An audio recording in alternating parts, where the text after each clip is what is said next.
मनु के विचार। मैं Kaushal Kumar Sen, assistant professor political science, Babu Shobharam government arts college Alwar. इस अंक में हम मनु के परराष्ट्र संबंध या अंतर्राज्य संबंधों का अध्ययन करेंगे।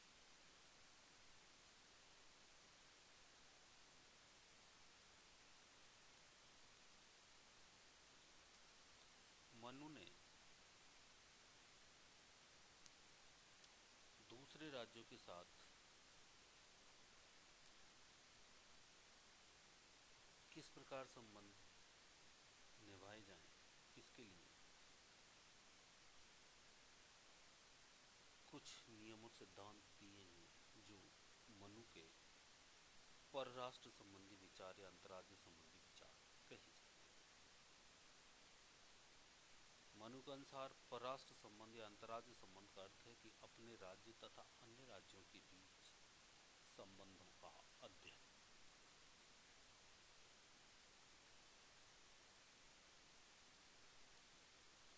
मनुस्मृति में उपलब्ध इस संपूर्ण विवरण का अध्ययन निम्नलिखित दो प्रकार से किया जा सकता है। पहला, परराष्ट्र संबंधों का नीतिगत एवं सैद्धांतिक पक्ष, और दूसरा, परराष्ट्र संबंधों का संस्थागत व व्यावहारिक पक्ष। हम मनु के परराष्ट्र संबंधों को दो भागों में विभाजित करके अध्ययन करते हैं। तो पहला, परराष्ट्र संबंधों का सैद्धांतिक पक्ष। इसको तीन भागों में बांटा गया है।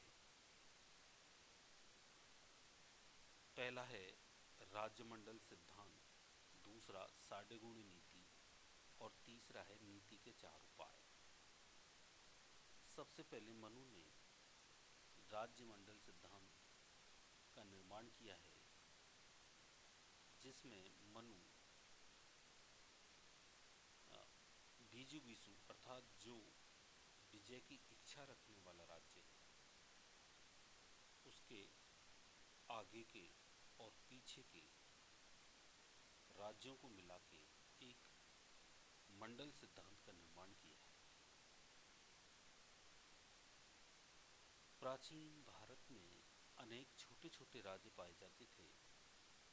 इन राज्यों के आपसी संबंधों की सैद्धांतिक व्याख्या के लिए मनु ने मंडल सिद्धांत को स्वीकारा है। इस सिद्धांत की प्रमुख विशेषताएं यह हैं कि यह सिद्धांत बीजू राजा को केंद्र में मानकर कुल 12 राज्यों के मंडल की कल्पना को स्वीकारता है।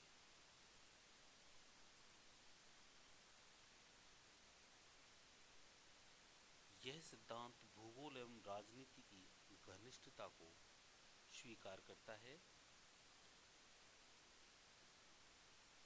और इस सिद्धांत में राज्यों के बीच शक्ति संतुलन की धारणा को स्वीकारा गया है।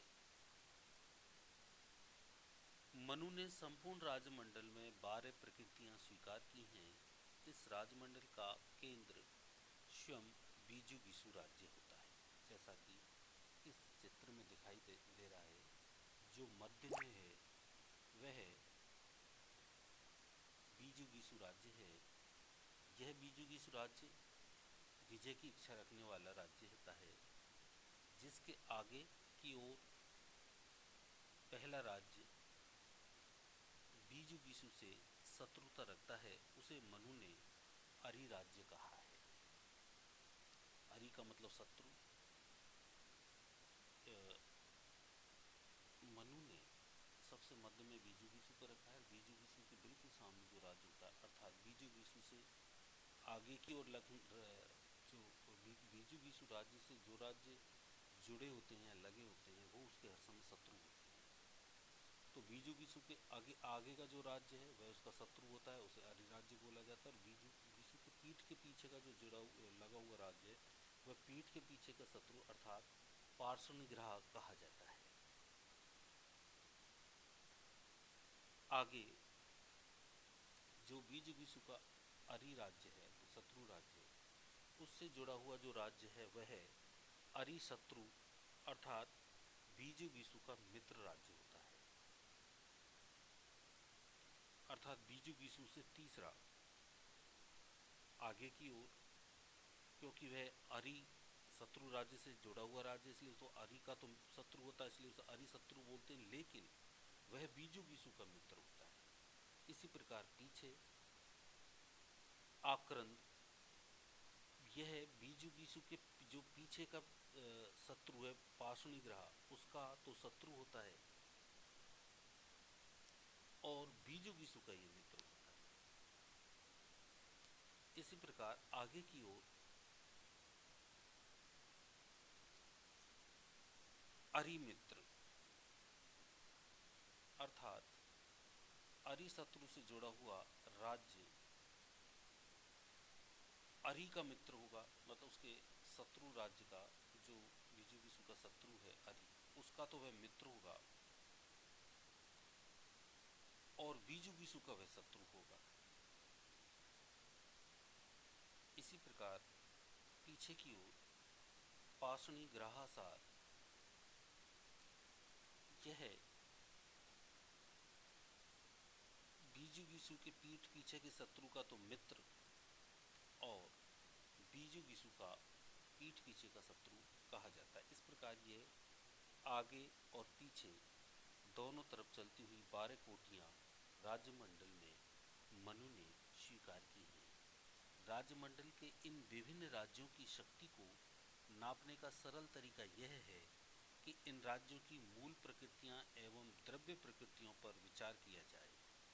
प्रत्येक राज्य में राजा नामक मूल प्रकृति होती है तथा अमात्य, राष्ट्र, पूर्व, कोष एवं दंड नामक 5 द्रव्य प्रकृतियां होती हैं। क्योंकि प्रत्येक राज्य में 6 प्रकृतियां होती हैं और राज्यमंडल में 12 राजा होते हैं, अतः मनु ने संपूर्ण राज्यमंडल में 72 प्रकृतियां बताई हैं। अतः मनु ने कहा है कि बीजू बीसू राजा को अपने एवं अन्य राज्यों से संबंधित इन 72 प्रकृतियों की शक्ति एवं स्थिति पर विचार करने के बाद ही अपने परराष्ट्र संबंध निर्धारित करने चाहिए। दूसरा है साढ़े गुण नीति। बीजू बीसू राजा को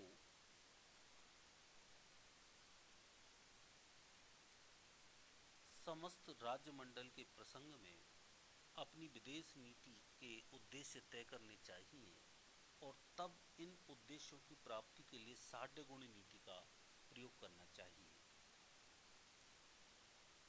इसमें ये 6 नीति, साढ़े गुण नीति में 6 नीतियां हैं। पहला संधि। संधि से तात्पर्य है कि अन्य किसी राज्य को मैत्रीपूर्ण संबंधों की अन्य किसी राज्य से मैत्रीपूर्ण संबंधों की स्थापना। मनु ने 2 प्रकार की संधि बताई हैं। समानयान कर्मा संधि, जब 2 मित्र राजा एक साथ मिलकर यह प्रार्थना करते हैं कि वे शत्रु राजा पर एक साथ यान अर्थात आक्रमण करेंगे, तो इसे समान यान कर्मा संधि कहते हैं। दूसरा है संधि के 2 भाग हैं, असमान यान कर्मा संधि। जब 2 शत्रु राजा परस्पर मिलकर यह प्रतिज्ञा करते हैं कि वे एक दूसरे के प्रति यान आक्रमण नहीं करेंगे, तो इसे असमान यान कर्मा संधि कहा जाता है। दूसरी नीति है विग्रह। विग्रह संधि के विपरीत अवस्था है। यह शत्रु राज्य के प्रति ऐसा उग्र राजनीतिक कलह है जिसका अंत युद्ध में संभव है। विग्रह 2 प्रकार का होता है। स्वयंकृत विग्रह, जब राजा स्वयं अपने हित की रक्षा के लिए किसी शत्रु राज्य के प्रति विग्रह की नीति अपनाता है, तो इसे स्वयंकृत विग्रह कहते हैं। दूसरा है मित्रस्य अपकृत विग्रह, किंतु जब राजा अपने मित्र राजा के उपकार को ध्यान में रखकर उसके शत्रु राजा के प्रति विग्रह की नीति अपनाता है। तीसरी नीति है यान। यान का अर्थ है राजा का सेना सहित किसी शत्रु राजा पर आक्रमण करने के लिए गमन करना। चौथा है आसन। आसन का अर्थ है स्वयं की सुरक्षा के लिए शत्रु राजा के प्रति अपेक्षा की नीति का पालन करना। उपेक्षा की नीति का पालन करना। पांचवा है संश्रय। संश्रय का अर्थ है शत्रु राजा से अपनी रक्षा के लिए किसी राजा द्वारा अन्य किसी शक्तिशाली राजा का आश्रय ग्रहण करना। और अंतिम नीति है द्वेदी भाव। इसका सरल अर्थ है कि एक ही समय में दो ऐसी विपरीत नीतियों को अपनाया जाए जो अपने कार्य की सिद्धि में सहायक हों। अर्थात एक साथ दो प्रकार की नीतियों का अपनाया जाना द्वेदी भाव कहलाता है। मनु के अनुसार जब राजा शत्रु को अत्यंत बलवान देखे तो उसे अपनी सेना के दो भाग कर देने चाहिए। उसे अपने कार्य सिद्धि के लिए सेना के एक भाग को सेनापति के अधीन कर देना चाहिए जो शत्रु का मुकाबला करे, और सेना के शेष दूसरे भाग को राजा स्वयं अपने अधीन रखकर दुर्ग की रक्षा करे। मनु का मानना है कि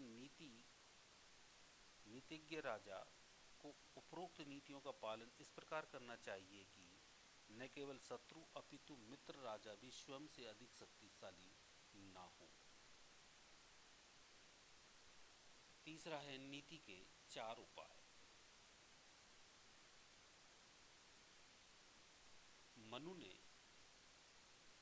नीति के परराष्ट्र संबंधों के संचालन के लिए नीति के चार उपायों को स्वीकार किया है।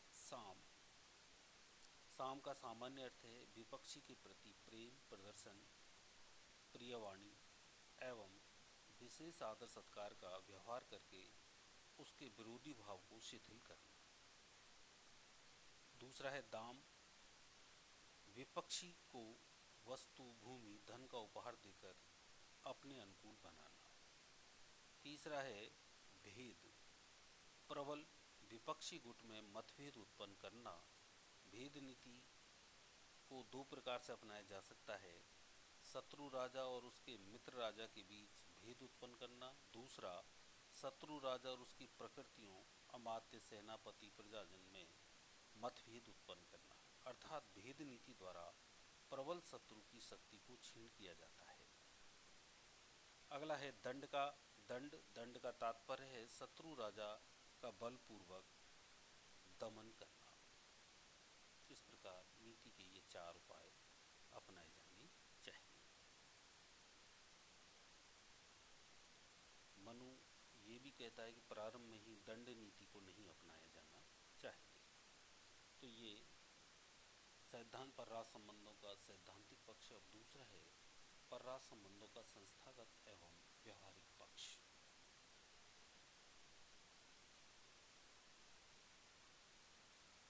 इस पक्ष में निम्नलिखित को सम्मिलित किया जाता है, जैसे दूत व्यवस्था। मनु ने परराष्ट्र संबंधों के संचालन में दूत व्यवस्था को स्वीकार करते हुए उसे मंत्री पद दिया है और उसे मंत्री परिषद के संधि विग्रह विभाग का प्रमुख नियुक्त किया है। उसकी मदद के लिए सहायक अधिकारी भी नियुक्त किए जाते हैं। दूत का प्रमुख कार्य है आवश्यकता अनुसार अपने राजा एवं अन्य राजाओं के बीच संधि अथवा विग्रह करना। मनु ने दूत की योग्यताएं निर्धारित की हैं कि दूत प्रशंसित कुल में उत्पन्न पवित्र एवं रूपवान होना चाहिए। दूत को विभिन्न शास्त्रों का ज्ञाता एवं स्मृतिवान होना चाहिए। उसे सुंदर वक्ता, निर्भय एवं उत्साही होना चाहिए। और उसमें उसने मन की बात समझ अर्थात दूतों में कुछ क्षमताएं होनी चाहिए, जैसे मन की बात समझने में उन्हें समर्थ होना चाहिए। उन्हें भविष्य में होने वाली बातों का पूर्वानुमान लगाने में समर्थ होना चाहिए। उसे देश व काल के अनुसार निर्णय लेने में समर्थ होना चाहिए। गुप्तचर व्यवस्था। मनुस्मृति ने दूत व्यवस्था के साथ गुप्तचर व्यवस्था को भी स्वीकार किया है। जैसे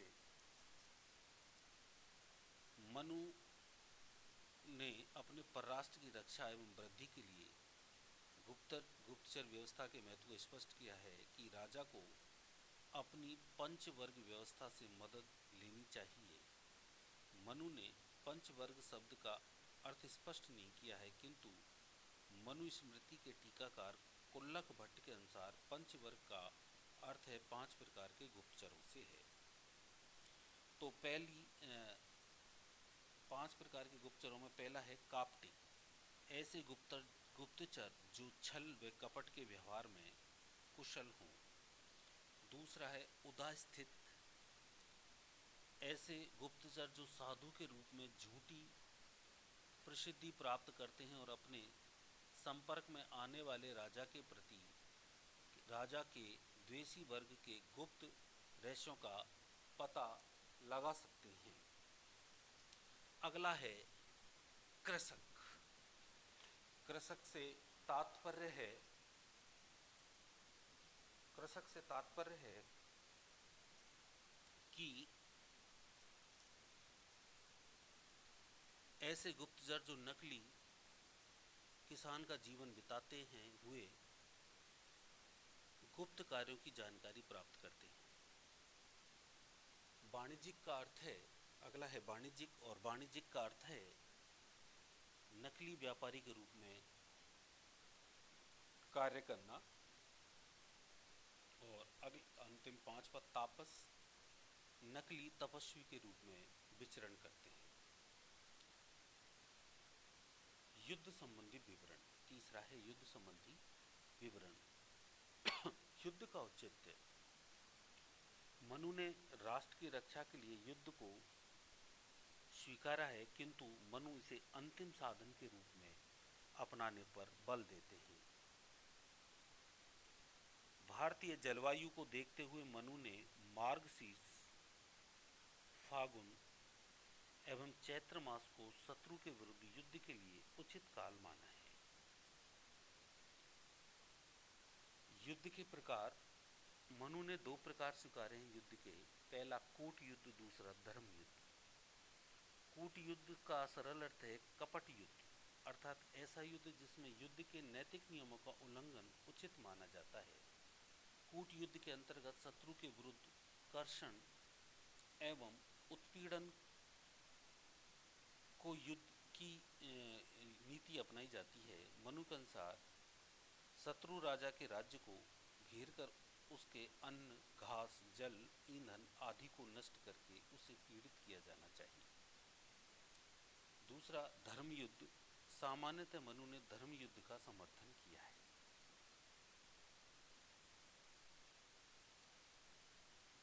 युद्ध को केवल नैतिक अर्थात धर्म संबंधी उद्देश्यों की सिद्धि के लिए ही अपनाया जाना चाहिए। इस दृष्टि से मनु ने युद्ध के अनेक नियमों का प्रतिपादन किया है, जिनमें से प्रमुख हैं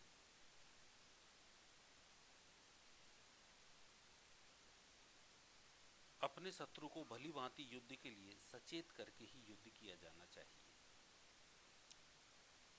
समान सामर्थ्य वाले योद्धाओं में ही युद्ध होना चाहिए, रथी से रथी एवं पदाती से पदाती। ऐसे व्यक्तियों का भी वध नहीं किया जाना चाहिए जिन्होंने युद्ध में पराजय स्वीकार कर ली हो। जो व्यक्ति युद्ध में भाग नहीं ले रहा हो, केवल दर्शक हो, उसका भी वध नहीं किया जाना चाहिए।